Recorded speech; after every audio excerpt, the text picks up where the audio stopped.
कहानी की शुरुआत जॉन नाम के एक आदमी को दिखाते हुए होती है जो अपनी प्रेग्नेंट वाइफ केट को हॉस्पिटल लेकर जा रहा था क्योंकि केट को बहुत ज्यादा लेबर पेन हो रहा था। उसे व्हील चेयर पर ऑपरेशन रूम में ले जाया जा रहा था, जबकि जॉन एडमिशन की फॉर्मेलिटीज पूरी करने के लिए वहीं पर रुक जाता है। अचानक रास्ते में केट को ब्लीडिंग होने लगती है, जिससे वो बेहोश हो जाती है। होश में आने के बाद वो खुद को ऑपरेशन रूम में मेडिकल स्टाफ से घिरा हुआ पाती है, पर उसका हस्बैंड वहाँ नहीं होता। उसे वहाँ अजीब सा डर महसूस होता है कि इतने में एक नर्स उससे कहती है कि उसका बच्चा मर चुका है, जिस पर केट को विश्वास नहीं होता। तभी जॉन अंदर आकर बच्चे की बर्थ का वीडियो बनाने लगता है, जैसे कि कुछ हुआ ही ना हो। नर्स केट को उसका मरा हुआ बच्चा दिखाती है, जिसे देखकर केट जोर जोर से चीखने लग जाती है, लेकिन तभी उसकी नींद खुल जाती है और उसे पता चलता है कि वो एक बुरा सपना देख रही थी। वहाँ से उठकर वो शीशे में अपने पेट पर उस निशान को देखती है जो कि बच्चे के जन्म के समय ऑपरेशन के कारण हुआ था। दरअसल कुछ समय पहले उसने एक मरे हुए बच्चे को जन्म दिया था और तब से वो इस तरह के डरावने सपने देखती आ रही थी। इसके बाद केट एक टैबलेट खाती है। अगले दिन वो फिजियोथेरेपी के लिए जाती है, जहाँ डॉक्टर ब्राउनिंग उसे बताती है कि मरे हुए बच्चे के जन्म के बाद इस तरह के डरावने सपने आना नॉर्मल बात है। डॉक्टर की इस बात पर केट उन्हें कहती है कि इन डरावने सपनों का मतलब ये भी तो हो सकता है कि उसे एक बच्चे को अडॉप्ट कर लेना चाहिए, पर जल्दी ही वो ये महसूस करती है कि शायद वो इसके लिए अभी तैयार नहीं है। ब्राउनिंग केट को कहती है कि बच्चे को अडॉप्ट करने या ना करने का फैसला तुम्हें खुद लेना है और तुम्हें जो ठीक लगे वही करो। यहाँ पर केट ब्राउनिंग को ये भी बताती है कि वो कुछ दिन पहले अल्कोहल खरीदने शॉप पर गई थी, बट वहाँ पर उसने ऐसा नहीं किया, जिसके रिप्लाई में ब्राउनिंग कहती है कि ये तो बहुत अच्छी बात है। इसके बाद यहाँ से केट अपनी बेटी मैक्स को स्कूल से लेने चली जाती है। यहाँ पर हमें पता चलता है कि मैक्स बहरी है। घर लौटते वक्त ट्रैफिक लाइट से ध्यान हटने के कारण उनका एक्सीडेंट होते होते बचता है। घर आकर कुछ टाइम बाद केट पियानो बजाती हुई म्यूजिक कंपोज कर रही थी, लेकिन बाहर से आने वाले शोर के कारण उसको म्यूजिक कंपोज करने में बहुत परेशानी हो रही थी। इसलिए वो बाहर आकर देखती है कि मैक्स एक बास्केटबॉल को दीवार पर मार रही है, जिससे वो उसे डांटने लगती है। यहाँ पर मैक्स केट से इसके लिए माफी मांगती है कि तभी जॉन अपने बेटे डैनियल के साथ घर आता है और वो तीनों मिलकर बास्केटबॉल से खेलने लगते हैं। रात को जब केट मैक्स को सुलाने जाती है तो मैक्स उसे कहानी सुनाने को कहती है, जिस पर केट उसे एक मरे हुए बच्चे की कहानी सुनाती है। मैक्स उससे पूछती है कि क्या उसे एक नई बहन मिल सकती है, जिसका केट कोई जवाब नहीं देती और बेड पर सोने से पहले वो एक और टैबलेट लेती है। बेड पर वो जॉन को कहती है कि उसने एक बच्चे को अडॉप्ट करने का डिसीजन लिया है। अगले दिन वो दोनों एक ऑर्फनेज यानी अनाथालय में जाते हैं, जहाँ उनको सिस्टर अबिगेल मिलती है, जो उनसे कहती है कि अपने आसपास देखकर जो भी बच्चा उन्हें पसंद आए तो मुझे आकर बता देना। केट फर्स्ट फ्लोर पर रुककर छोटी लड़कियों को खेलते हुए देखने लग जाती है, जबकि जॉन सेकंड फ्लोर पर चला जाता है। वो एक बच्ची को गाना गाते सुनकर उसके रूम में जाता है और देखता है कि वो बच्ची गाना गाते हुए एक पेंटिंग बना रही थी। इस बच्ची का नाम ईस्टर था। ईस्टर जॉन को अपनी पेंटिंग के बारे में बताने लग जाती है। इतने में केट सिस्टर अबिगेल के साथ वहाँ आ जाती है। अबिगेल उनका आपस में इंट्रोडक्शन कराती है, जिसके बाद जॉन और केट ईस्टर से बात करने लगते हैं। ईस्टर उन्हें कहती है कि कोई भी उससे बात नहीं करता क्योंकि वो सबसे अलग है। यहाँ पर जॉन और केट उसे पसंद कर लेते हैं और अबिगेल से उसे अडॉप्ट करने के बारे में बात करते हैं। वो उन्हें बताती है कि ईस्टर रशिया से आई थी और जो आदमी उसे लेकर आया था वो घर में आग लगने से मर चुका था। वो कहती है कि ईस्टर एक बहुत प्यारी लड़की है। इसके 3 हफ्तों के बाद केट और जॉन अबिगेल को गुड बाय कहकर ईस्टर को उस अनाथालय से ले जाते हैं। कार से जाते हुए रास्ते में केट ईस्टर को साइन लैंग्वेज सिखाने लगती है और जब वो लोग घर पहुंचते हैं तो मैक्स ईस्टर को देखकर बहुत खुश होती है। ईस्टर तुरंत उसे अपना इंट्रोडक्शन देने लगती है। यहाँ पर केट उसे बताती है कि मैक्स लोगों के लिप्स पढ़ सकती है। घर के अंदर आकर ईस्टर ग्रैंडमा बारबरा और डैनियल से मिलती है। उस रात सभी उसे वेलकम गिफ्ट करते हैं, सिवाय डैनियल के, क्योंकि उसे ईस्टर से जलन हो रही थी, खासकर तब जब वो जॉन को थैंक्स कहने के लिए उसके गले लगती है। अगले सीन में हम देखते हैं कि डैनियल अपने दोस्तों के साथ ट्री हाउस में बैठकर गंदी किताबें पढ़ता है। ईस्टर और मैक्स स्नो में खेलने लगते हैं। घर के अंदर बारबरा और केट मैक्स के बारे में बातें करने लगते हैं। साथ ही बारबरा उससे कहती है कि ईस्टर के घर में सेटल होने के बाद वो अपना टीचिंग का काम फिर से शुरू कर दे, पर वो उसके जवाब से निराश हो जाती है। उस रात केट अपने बेड पर जाने को होती है कि तभी जोर का तूफान आने लगता है। ईस्टर उठकर मैक्स के रूम में चली आती है। जब जॉन और केट प्यार कर रहे होते हैं कि उन्हें दरवाजे पर दस्तक सुनाई देती है। दरवाजा खोलने पर उन्हें दोनों बच्चियां दिखाई देती हैं जो तूफान से डरकर उनके पास सोने चली आई थी। ईस्टर जॉन के पास सोती है। अगले दिन सुबह वो सब स्कूल के लिए निकलने वाले होते हैं कि ईस्टर फैंसी ड्रेस पहनकर नीचे आती है। जिसे देखकर बच्चे हंसने लगते हैं। केट उससे पूछती है कि क्या वो सचमुच उन कपड़ों में स्कूल जाना चाहती है, तो वो उसे कहती है कि दूसरों से अलग दिखने में कोई बुराई नहीं है। फिर स्कूल पहुंचने पर उसकी क्लास टीचर उसका स्वागत करती है, पर एक स्टूडेंट उसका मजाक उड़ाती है। उस दिन मैक्स और ईस्टर ठंड में जमी हुई झील पर खेलते हैं और केट आकर उन्हें डांटती है और कहती है कि वहाँ खेलना मना है। उधर डैनियल अपने पेंट बॉल गन से खेलते हुए एक कबूतर को गलती से शूट कर देता है। वो कबूतर घायल होकर गिर जाता है।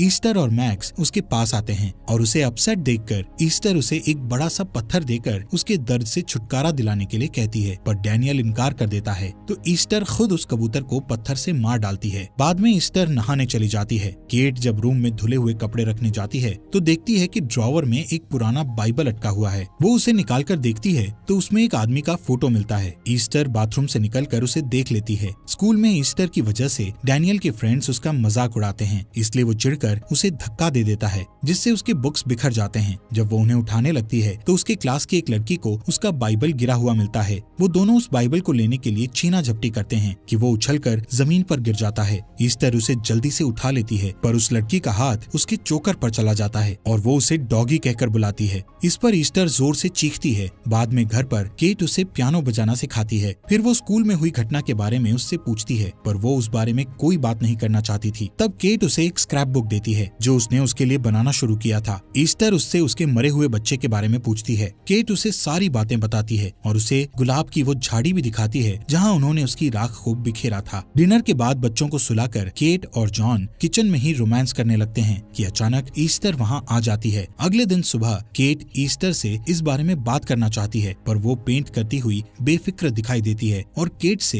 एफ वर्ड का यूज करते हुए कहती है कि वो ये सब जानती है। बाद में केट और जॉन इस पर बात करते हैं और केट कहती है कि उसे किसी थेरेपिस्ट के पास ले जाना चाहिए। इस पर जॉन को लगता है कि सिर्फ एक गंदे वर्ड के लिए बच्चे को थेरेपिस्ट के पास ले जाना ओवर रिएक्ट करना होगा। कुछ देर बाद जॉन दोनों लड़कियों को लेकर पार्क जाता है। वहाँ जब वो झूले में झूल रही होती है तो उनकी नेबर आकर जॉन से फ्लर्ट करने लगती है। इस बीच ईस्टर को परेशान करने वाली लड़की भी वहीं आ जाती है। ईस्टर का ध्यान उनकी नेबर और जॉन की तरफ रहता है, लेकिन ईस्टर की दुश्मन को ईस्टर से डर लगता है। वो खेलने के लिए कैसल में जाने से पहले ईस्टर की तरफ देखती है। वो जब स्लाइड से नीचे जाना चाहती है तो ईस्टर अचानक उसे धक्का देकर गिरा देती है, जिससे उसका पैर टूट जाता है। मैक्स ये सब देख लेती है। रात को डिनर के वक्त जॉन उस घटना के बारे में ईस्टर से पूछता है। तब मैक्स उसे बताती है कि वो लड़की फिसल कर गिर गई थी। खाने से पहले ईस्टर और मैक्स दोनों प्रेयर करते हैं। ईस्टर डैनियल से भी अच्छा साइन लैंग्वेज समझती थी। इससे डैनियल को बुरा लगता है और वो उसे चिढ़ाता है, और जब उसके पेरेंट्स उसे डांटते हैं तो वो गुस्से में वहाँ से चला जाता है। जॉन सजा के तौर पर उसके ट्री हाउस में ताला लगा देता है। अगले सीन में हम देखते हैं कि केट उन दोनों लड़कियों के साथ एक स्टोर में शॉपिंग कर रही होती है कि तभी सिस्टर अबिगेल की कॉल आ जाती है। केट जब ईस्टर से बात करने को कहती है तो वो मना कर देती है। फिर वो सिस्टर को अब तक हुई सारी घटनाओं के बारे में बताती है। इधर मैक्स केट के होठों को पढ़कर ईस्टर को वो सारी बातें बताती है जो केट सिस्टर से कर रही थी। उस रात ईस्टर परफेक्ट पियानो बजाती है, जिसे देखकर केट हैरान रह जाती है। वो उससे कहती है कि अब तक उसने ये नाटक क्यों किया कि उसे पियानो बजाना नहीं आता। इस पर ईस्टर कहती है कि उसने अपने फायदे के लिए झूठ बोला था।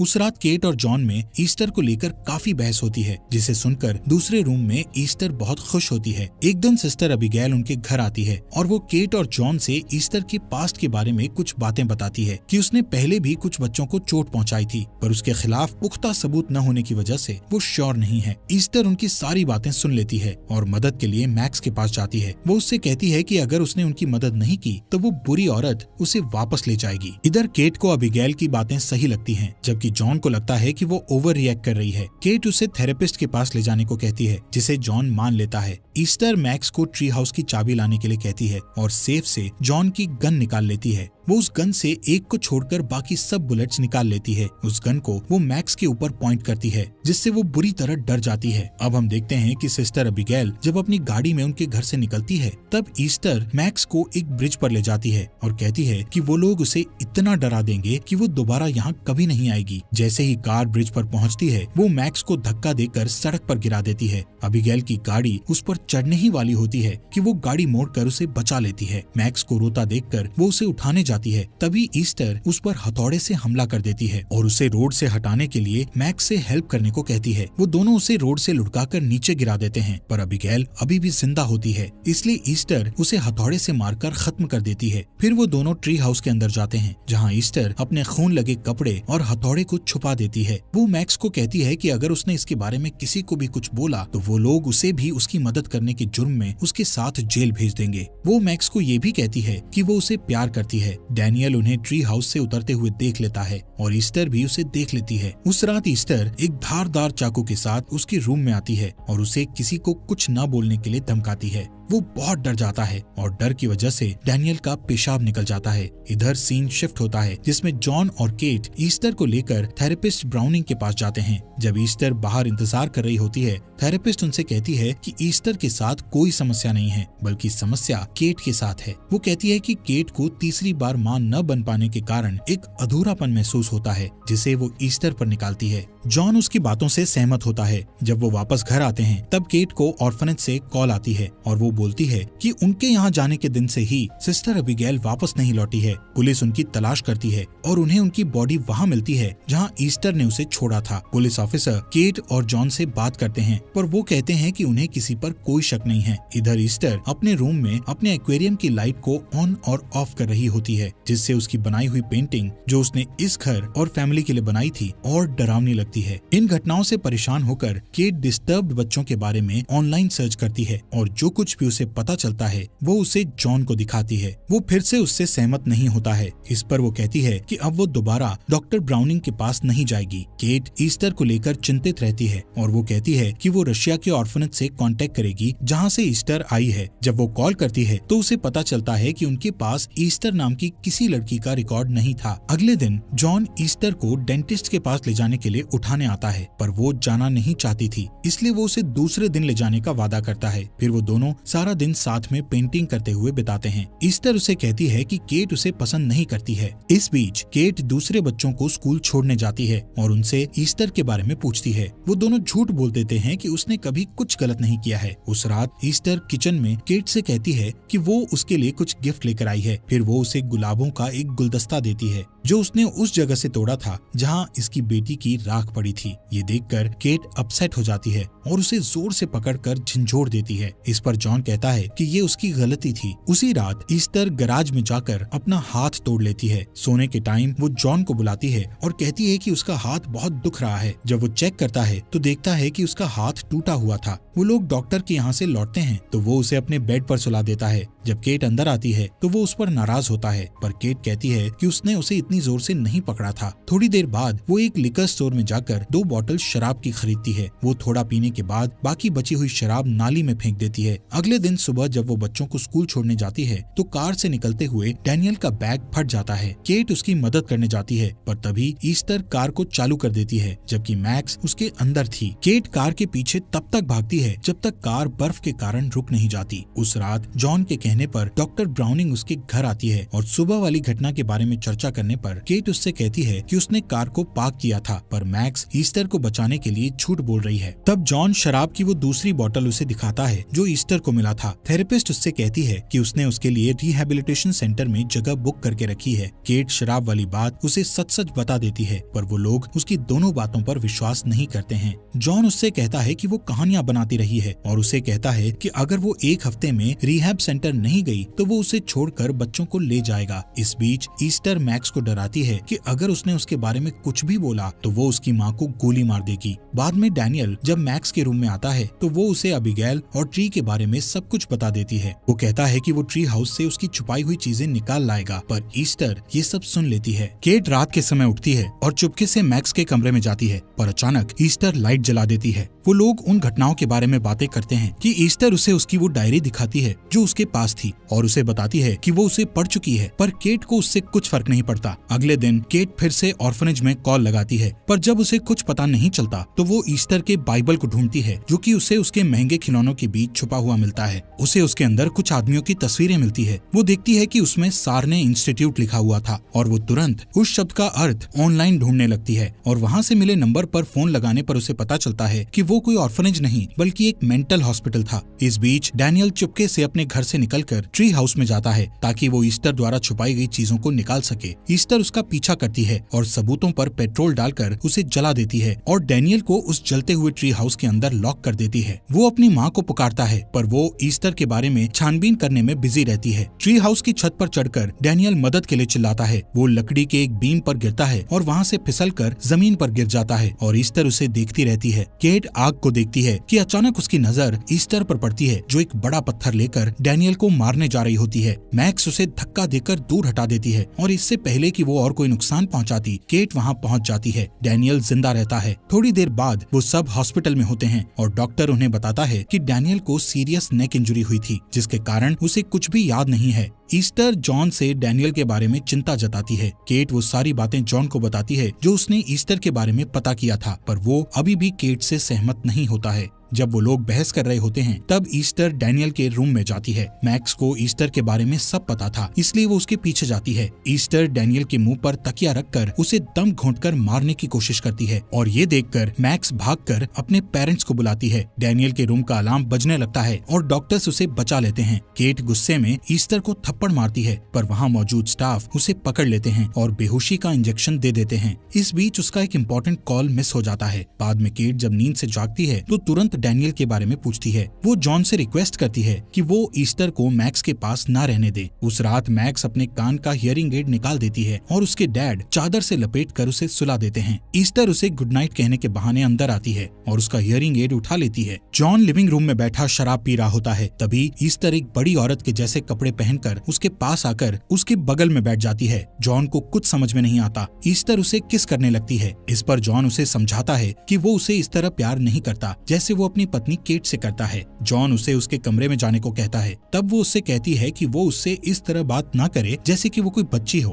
वो कहता है कि कल वो ऑर्फनेज फोन करके उसके बारे में बताएगा। ईस्टर अपने कमरे में जाकर रोने लगती है। इस बीच केट को सारने इंस्टीट्यूट से डॉक्टर वरावा का फोन आता है जो ईस्टर को पहचानता था। वो उससे कहता है कि ईस्टर का असली नाम लीना क्लैमर है और वो कोई बच्ची नहीं बल्कि 33 साल की मैच्योर लेडी है जो कि एक हार्मोनल डिसऑर्डर की वजह से बच्ची जैसी दिखती है। वो केट से कहती है कि अपने परिवार की सुरक्षा के लिए वो उस घर को छोड़ दे और पुलिस को फोन करे क्योंकि ईस्टर हॉस्पिटल के सारे पेशेंट्स में सबसे वायलेंट थी और उसके गले और हाथ में कुछ निशान थे जो कि उसे काबू करते वक्त लगे थे। डॉक्टर ने उसे बताया कि उसने कम से कम 7 लोगों को मारा था। केट ये सब जानकर तुरंत घर की तरफ भागती है और सोचती है कि उसने कैसे उन सबको बेवकूफ बनाया। घर पर ईस्टर अपने मेकअप को साफ करने लगती है जिससे कोई ये ना समझ सके कि वो कोई बच्ची नहीं है। जॉन उससे बात करने के लिए उसके रूम में जाता है तो उसे पूरी दीवार पर उसकी बनाई हुई पेंटिंग दिखाई देती है। उधर केट गाड़ी चलाते हुए जॉन को फोन लगाती है पर उसके फोन उठाने से पहले ही घर की लाइट चली जाती है। फिर वो पुलिस को फोन लगाती है। जॉन एक लाइट ढूंढकर घर को चेक करता है कि अचानक ईस्टर उसे चाकू घोंप देती है। वो बुरी तरह घायल हो जाता है इसलिए वो उसे तब तक चाकू घोंपती है जब तक कि वो मर नहीं जाता। मैक्स ये सब देख लेती है। फिर ईस्टर उसके पीछे भागती है। केट इतनी तेजी से कार ड्राइव करके घर तक लाती है कि उसकी गाड़ी घर से टकरा जाती है। वो तुरंत गाड़ी से निकलकर घर की तरफ भागती है। वो जॉन को जमीन पर पड़ा हुआ देखती है। तब उसे महसूस होता है कि मैक्स की जान को खतरा है और वो उसे ढूंढने की कोशिश करती है। वो उसे उसके कमरे में देखती है लेकिन वहाँ उसके न मिलने पर वो उसके बाथरूम में जाती है कि अचानक ईस्टर उस पर गोली चला देती है। केट अपने बेडरूम में छिप जाती है लेकिन किस्मत से ईस्टर को वो नहीं मिलती क्योंकि वो खिड़की के बाहर की तरफ छुपी होती है। मैक्स बाहर गार्डन में छिपी होती है और ईस्टर उसे ढूंढते हुए वहाँ तक पहुँच जाती है। केट उसे छत के शीशे से देखती है कि तभी ईस्टर उसे देखकर उस पर दोबारा गोली चला देती है। तब उसे मैक्स भी दिखाई देती है और वो उसे देखकर उस पर भी गोली चलाती है। मैक्स बच जाती है क्योंकि केट शीशे की छत को तोड़कर ईस्टर के ऊपर गिरती है। कुछ देर बाद मैक्स केट को जगाती है। वो उठकर गन उठाती है और मैक्स को गोद में लेकर जंगल की तरफ चली जाती है। इतने में पुलिस वहाँ पहुंचकर घर के अंदर जाती है पर ईस्टर वहाँ नहीं होती। ईस्टर हाथ में चाकू लेकर केट और मैक्स के पीछे भागती है। फिर वो दोनों जमी हुई झील पर गिर जाती हैं और लड़ने लगती हैं। ईस्टर बेरहमी से उसे मारती है। मैक्स गन उठाकर गोली चलाती है जिससे बर्फ टूट जाता है और झील में एक गड्ढा बन जाता है। वो दोनों उसमें गिर जाती है। वो तब तक लड़ती है जब तक कि केट ईस्टर को बेबस नहीं कर देती। जब केट उससे बाहर निकलने लगती है तब ईस्टर फिर से उसे पकड़ लेती है और उससे अपनी जान बचाने के लिए रिक्वेस्ट करती है, पर केट उसे लात मारकर वापस झील में गिरा देती है। दोस्तों, हमारे फॉक्स एक्सप्लेनर हिंदी चैनल को सब्सक्राइब करना मत भूलना।